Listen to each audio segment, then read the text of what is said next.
உலகத்தை சேங்கும் பறந்து வாழ்கின்ற டான் தொலைக்காட்சியினுடைய நேயர்களுக்கு வணக்கம். சங்கப்பலகையினுடைய படித்ததில் சுவைத்தது என்ற இந்த நிகழ்ச்சியினூடாக மீளவும் உங்களை சந்திப்பதிலே மகிழ்ச்சி.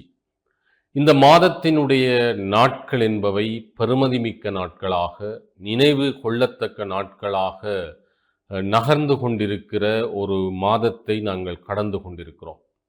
அந்த வகையிலே இலக்கிய உலகிலும் சரி, பல புதிய வரவுகள் இந்த மாதத்திலே நிகழ்ந்து கொண்டிருக்கிற சமநேரத்திலே பலருடைய நினைவுகள் நினைவு கொள்ளப்படுகின்றன. குறிப்பாக பேராசிரியர் காவண்ணா சிவத்தம்பி அவர்கள் மறைந்து 15 ஆண்டுகள் நிறைவடைந்திருக்கிற ஒரு நினைவை இந்த மாதம் எங்களுக்கு ஞாபகமூட்டி இருக்கிறது. பேராசிரியர் காவண்ணா சிவத்தம்பி அவர்கள் ஈழத்து தமிழ் அறிவுலகை சமகாலத்திலே தமிழ் அறிவுலகிற்கு கடமையாக்கிய ஒரு மிக பெரிய ஆளுமையாக விளங்கிய ஒருவர். நவீன தமிழ் இலக்கியம் அல்லது தமிழ் திறனாய்வு சார்ந்த விடயங்களிலே, மார்க்சியம் சார்ந்த தளங்களிலே அவர் ஆற்றிவிட்டு போன பணி என்பது மிக மகத்தானது. அற்புதமான பல ஆய்வு சார்ந்த நூல்களை அவர் எங்களுக்கு தந்தார். ஈழத்தில் தமிழ் இலக்கியம், தமிழில் இலக்கிய வரலாறு என்று புதிய பாய்ச்சல்களை, இலக்கிய வரலாறை பார்த்த முறைமைகளிலே அவர் ஏற்படுத்தி இருக்கக்கூடிய புதிய சிந்தனை தெளிவுகள் என்பன வித்தியாசமானவை. சங்க அகத்திணை கோட்பாட்டை கூட அவர் ஒரு வித்தியாசமான முறையிலே திணை கோட்பாட்டினுடைய சமூக அடிப்படைகள் என்ற நிலையிலே பார்த்திருக்கிறார். அதுபோல இலக்கணமும் சமூக உறவுகளும் என்று இலக்கணத்துக்குள்ளே இருக்கக்கூடிய சமூக உறவு கோலங்களை தரிசிக்கச் செய்திருக்கிறார். மதமும் மாண்டவும் என்று பக்தி இலக்கியங்களை இன்னும் ஒரு தளத்திலே தந்திருக்கிறார்.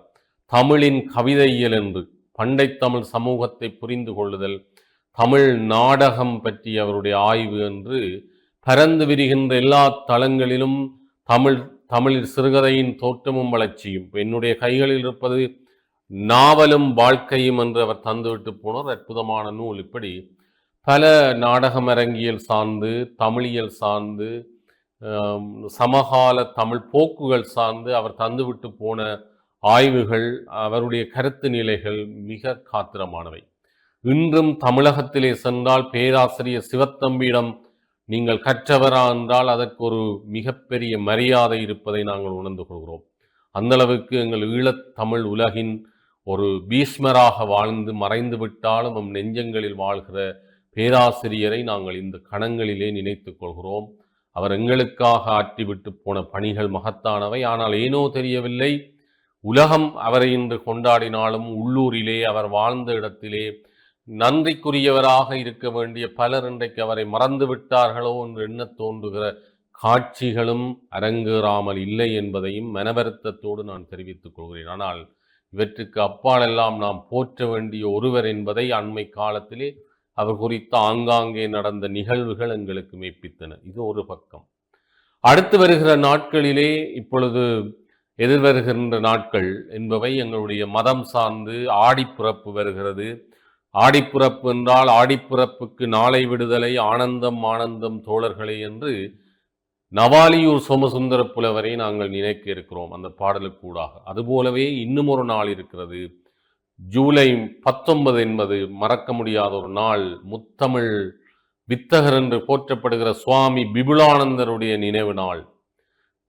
இவ்வாண்டில் இருந்து அந்த நாளை தேசிய தமிழ் மொழி தினமாக அனுஷ்டிக்கின்ற வகையிலே அரச கர்ம மொழிகள் திணைக்களமும் யாழ் மாவட்ட செயலகமும் யாழ்ப்பாண தமிழ்ச்சங்கமும் இணைந்து மிகப்பெரிய விழாக்களை யாழ்ப்பாணத்தில் நடத்த இருக்கின்றன என்ற செய்திகளையும் இந்த இடத்திலே நான் பகிர்ந்து கொள்வதிலே மகிழ்ச்சியடைகிறேன். இப்படி இந்த நாட்கள் நகர்ந்து கொண்டிருக்கிற இந்த போக்கிலே தான் மிக அண்மையிலே எங்களிடம் கிடைத்திருக்கக்கூடிய 2 நூல்களை பற்றிய ஒரு பார்வையாகத்தான் இன்றைய படித்ததில் சுவைத்தது என்ற இந்த நிகழ்ச்சியை நான் அமைத்துக் கொண்டிருக்கிறேன். குறிப்பாக பனை பற்றிய சிந்தனைகள், இன்றைக்கு சமூகத்திலே பனை பற்றிய ஒரு விழிப்புணர்வு நிலைகள் பற்றிய பல படைப்புகள் வெளிவந்து கொண்டிருக்கின்றன. ஏற்கனவே நாங்கள் இந்த நிகழ்ச்சியிலே ஒளிரும் சூரியன் என்ற ஒரு பத்திரிகை பற்றிய அறிமுகத்தை உங்களுக்கு தந்திருக்கிறோம். அதனுடைய ஒரு தொடர்ச்சியாக ஈழத்தினுடைய புகழ்பூத்த பெண் எழுத்தாளுமைகளில் ஒருவர் ராணி சீதரன் அவர்கள் தந்திருக்கக்கூடிய பூவுலகில் ஒரு புதையல் என்ற அவருடைய இந்த ஒரு நூல் வித்தியாசமான சிறுவர் இலக்கிய நூல் என்றுதான் இதை சொல்ல வேண்டும். ஆனால் இதுக்குள்ளே உள்ளடக்கமாக இது பேசுவது பனை பற்றிய விடயங்களைத்தான். எங்களுடைய சொத்தாக விளங்குகிற பனை, பூ உலகில் ஒரு புதையல் என்றவர் இதற்கு தலைப்பட்டிருக்கின்றார். அந்த வகையிலே அந்த நூல் குறித்துத்தான் விரிவாக என்று நான் பேச இருக்கிறேன். ஆனால் அதை தொடர்ந்து வந்திருக்கிற மற்றொரு நூலையும் நான் இன்றைக்கு அறிமுகம் செய்கிறேன். விரிவாக அது இன்றைக்கு பேச நேரம் போதாது என்பதால் பெரிதொரு நாளிலே அதை விரிவாக பேசலாம். தமிழர் வாழ்வியலில் பனை என்று மிக அண்மையிலே தமிழியினுடைய ஒரு வெளியீட்டு நிகழ்விலே முனைவர் மனோன்மணி சண்முகதாஸ் அவர்களும் சுவிட்சர்லாந்திலே வாழுகிற திருமதி அமுதா அன்பழகன் அவர்களும் இணைந்து எழுதியிருக்கக்கூடிய ஒரு அற்புதமான நூல் தமிழர் வாழ்வியலில் பனை என்ற தலைப்பிலே வெளிவந்திருக்கிறது. எனவே இப்படி நல்ல பல விஷயங்கள் கடந்து கொண்டிருக்கிற இந்த நாட்களினுடைய நகர்விலே இன்றைக்கு நாங்கள் ராணி ஸ்ரீதரன் அவர்களினுடைய பூவுலகில் ஒரு புதையல் என்ற இந்த நூலை எடுத்துக்கொண்டார். ராணி ஸ்ரீதரன் அவர்கள் ஏற்கனவே தமிழ், அதாவது தேசிய கல்வி நிறுவனத்தினுடைய தமிழ் மொழி பிரிவிலே பணியாற்றிய அனுபவம் மிக்க ஒருவர். திருவோணமலை போன்ற இடங்களிலே வசித்தவர், யாழ்ப்பாணத்தை பிறப்பிடமாக கொண்டவர். அந்த வகையிலே அவர் பல நூல்களை ஏற்கனவே தந்திருக்க ஒரு மிகச்சிறந்த சிறுகதை ஆசிரியராக அவருடைய பயணம் அற்புதமானது. ஆனால் மிக அண்மையிலே அவர் செய்கிற முயற்சி வித்தியாசமானது. ஏனென்றால் எங்களுடைய விஷயங்களை அடுத்த தலைமுறைக்கு எவ்வாறு கொடுத்து விட்டு போவது என்பது. மிக அண்மையிலே அவர் எழுதி வெளியிட்ட ஒரு நூல் பெரு வரவேற்பை பெற்றது, சிறுவர்களுக்கான சிலப்பதிகாரம் என்பது. சிலப்பதிகார கதையை இன்றைய சிறுவர்களுக்கு ஏற்ற விதத்திலே எவ்வாறு கொடுக்கலாம் என்று வண்ண படங்களோடு கூடிய ஒரு அற்புதமான நூலாக அதை அவர் தந்தார். அதனுடைய ஒரு தொடர்ச்சியாகத்தான் பூ உலகில் ஒரு புதையல் என்ற இந்த நூல் கூட ஒரு வகையான சிறுவர் இலக்கியம் சார்ந்த ஒரு நூலாகத்தான் பார்க்கப்படுகிறது. இதற்கான அணிந்துரையை ஒளிரும் சூரியனுடைய பிரதம ஆசிரியர் நானா பார்த்திபன் அவர்கள் வழங்கி இருக்கின்றார். என்னுரை குறிப்பாக ஆசிரியர்கள் பல விஷயங்களை இங்கே பகிர்ந்திருக்கின்றார். இதற்கு அப்பால் இந்த நூலுக்குள்ளே நாங்கள் நுழைவோமாக இருந்தால் பனை தந்த வாழ்வு, அழகான வண்ண படங்களோடு தான் இந்த பக்கங்கள் நகர்கின்றன. இதிலே சேயோன் என்ற ஒரு பாத்திரம் வருகிறது என்று நினைக்கிறேன். அவன் ஆஸ்திரேலியாவில இருந்து இந்த மண்ணுக்கு வருகிற சேயோன் இங்கே இருக்கிற அந்த பனை மரங்களை பார்த்து ஆச்சரியப்படுகிற போது இங்கே இருக்கிற பாட்டி அந்த கதைகளை எல்லாம் அவனுக்கு சொல்லுகின்ற வகையிலே தான் இந்த நூலை இவர் அமைத்திருக்கிறார். மிக ஒரு அற்புதமான படைப்பு. ஏனென்றால் ஆஸ்திரேலியாவிலே பனை மரங்களை காண முடியாது என்று ஏங்குகிற போது அவன் இங்கே விடுமுறையிலே வந்தபோது இங்கு இருக்கிற அந்த பனை மரமும் அது சார்ந்த விஷயங்களுமாக பாட்டி அவனுக்கு சொல்லுகிற கதையாக, ஒரு பாட்டி சொல்லுகிற கதை. ஏற்கனவே எங்களிடம் நீண்ட காலமாக இருந்த ஒரு சிறுவர் இலக்கிய வடிவம். பாட்டி சொன்ன கதைகள் பலவற்றை நாங்கள் கேட்டிருக்கிறோம். ஆனால் இன்றைக்கு இருக்கிற சிறுவர்களுக்கு அவையெல்லாம் வாய்ப்பதில்லை. அதை வித்தியாசமான ஒரு முறையிலே இவர் இந்த கதையை பாட்டி சொல்கிற கதையாக இங்கே சொல்கிறார். இங்கே நான் நினைக்கிறேன் பல பனைசார் சொற்களை அவர் இங்கே அற்புதமாக கையாளுகிறார். இன்றைக்கு இருக்கிற தலைமுறைகளுக்கு சில வேளை அந்த சொற்களை புரிவதில்லை, அதனுடைய அர்த்தங்கள். அந்த வகையிலே அவர்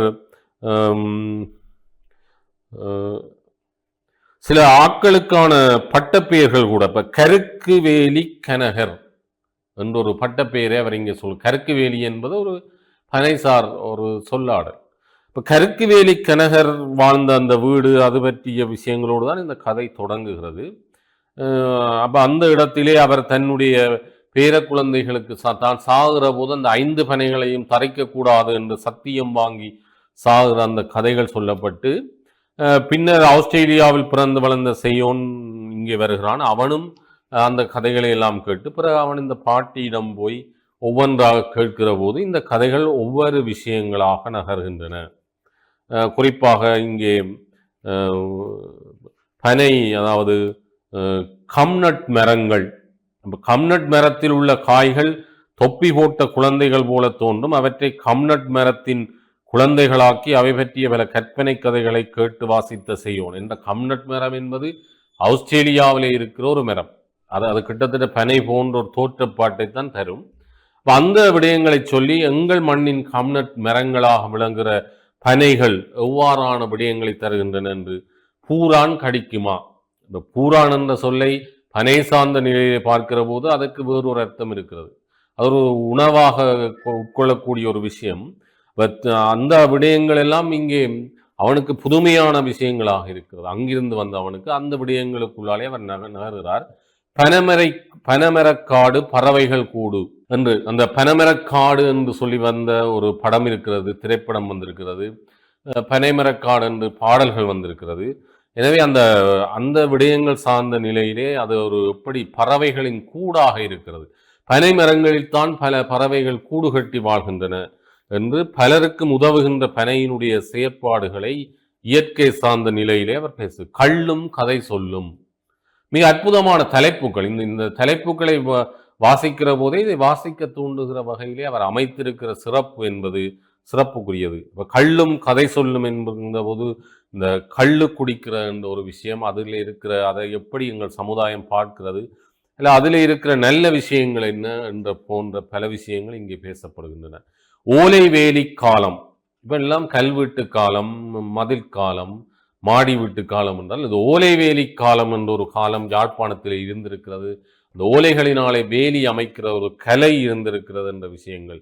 மந்திரத்தின் வலிமை என்று அந்த மந்திரமாகவே பனையை காட்டி அதனுடைய வலிமைகள், பனை எவ்வளவு வலிமையானது, நீண்டு நெடித்து வளர்ந்திருக்கிற அந்த பனையினுடைய வலிமை, அது காலந்தோறும் எங்களை அந்த வலிமை எவ்வாறு காத்து வந்திருக்கிறது என்ற விஷயங்கள். பனம்பொருள் பொருட்கண்காட்சி, இன்றைக்கு நாங்கள் அதை ஒரு கண்காட்சி மையமாக பனம்பொருட்களை எல்லாம் காட்சிப்படுத்தி விற்பனை செய்கிற இடங்களாக மாற்றி வைத்திருக்கிறோம்.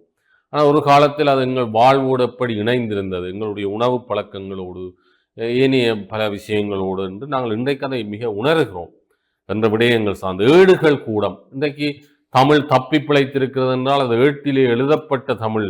அப்படி எழுதுவதற்கு கூட பனை ஓலைகளை பயன்படுத்தி இருக்கிறார்கள் என்ற அந்த கால விடயங்களை தொகுத்து அவர் இங்கே தருகிறார். ஓலை வீடு பார்ப்போம். இன்றைக்கு ஓலை வீடுகளை பார்க்க முடியாது, ஆனால் ஒரு காலத்திலே ஓலைகளால் வீடுகள் வேயப்படுகிற போது அவை குளிர்ச்சி மிக்கனவாக இருந்தது. இன்றைய வெப்ப கொடுமைகளிலே மனிதர்கள் ஓடுகளாலும் சீற்றுக்களாலும் வீடுகளை வேய்ந்து விட்டு வெளியில் வந்து நிற்க வேண்டிய ஒரு நிலை இருக்கிறது. ஆனால் எங்களுடைய முன்னோர்கள் எப்படி ஒரு இயற்கையான வாழ்வுக்குள்ளாலே வாழ்ந்திருக்கிறார்கள் என்பதையெல்லாம் இங்கு அவர் சொல்லுகிறார். நுங்கு குடிப்போமா? இப்போ பனையிலிருந்து கிடைக்கக்கூடிய இன்னொரு விஷயம் நொங்கு அல்லது நுங்கு என்று சொல்லுகிற அந்த விடயம். அது இன்றைக்கு அதை கூட இன்றைக்கு வீதிகளில் வைத்து விற்பனை செய்கிற ஒரு நிலை தான் எங்கள் மண்ணிலேயும் வந்திருக்கிறது. ஆனால் ஒரு காலத்தில் அதெல்லாம் உங்கள் வீட்டு பண்பாடாக இருந்திருக்கிறது. இன்றைய தலைமுறை மாறி இருக்கிறது.